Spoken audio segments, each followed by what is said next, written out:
Bristol County Sheriff, Michelle Carter to be released from jail next week.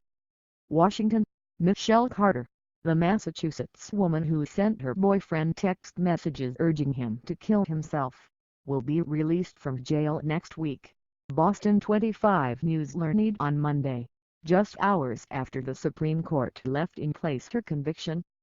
Michelle Carter is serving a 15-month sentence after being convicted of involuntary manslaughter in the 2014 death of her boyfriend, Conrad Roy III. A judge determined that Carter, who was 17, caused the death of the 18-year-old Roy when she ordered him in a phone call to get back in his carbon monoxide-filled truck that he'd parked in a Kmart parking lot. Carter is set to be released from jail on January 23. A spokesperson for the Bristol County Sheriff's Department confirmed to Boston 25 News on Monday afternoon.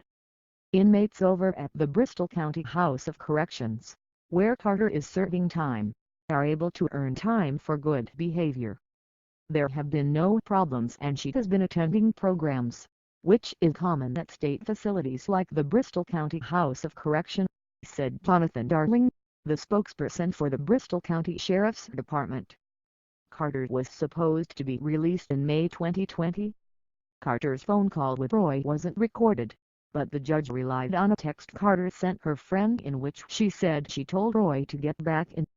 In text messages sent in the days leading up to Roy's death, Carter also encouraged Roy to follow through with his suicide plan and chastised him when he didn't, Massachusetts courts found. The case has garnered national attention and sparked legislative proposals in Massachusetts to criminalize suicide coercion. Carter's lawyers argued in their Supreme Court appeal that the conviction should be thrown out because it was an unprecedented violation of her free speech rights that raised crucial questions about whether words alone are enough to hold someone responsible for another person's suicide. The lawyers also argued there was simply not enough evidence to prove Carter urged Roy to get back in his truck to die, or that he would have lived if she had called for help or taken other actions to try and save his life.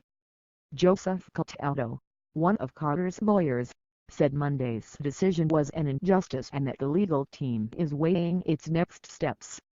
He didn't elaborate. The U.S. Supreme Court not accepting Michelle Carter's petition at this time is unfortunate, he said in a statement. Clearly many legal scholars and many in the legal community understand the dangers this precedent created by the Massachusetts courts. Carter has been serving her sentence at the Bristol County House of Correction in Dartmouth, Massachusetts. Ms. Carter continues to attend programs, is getting along with other inmates, is polite to our staff and volunteers, and we've had no discipline issues at all, Jonathan Darling, a spokesman for the Bristol County Sheriff's Office, said in an email.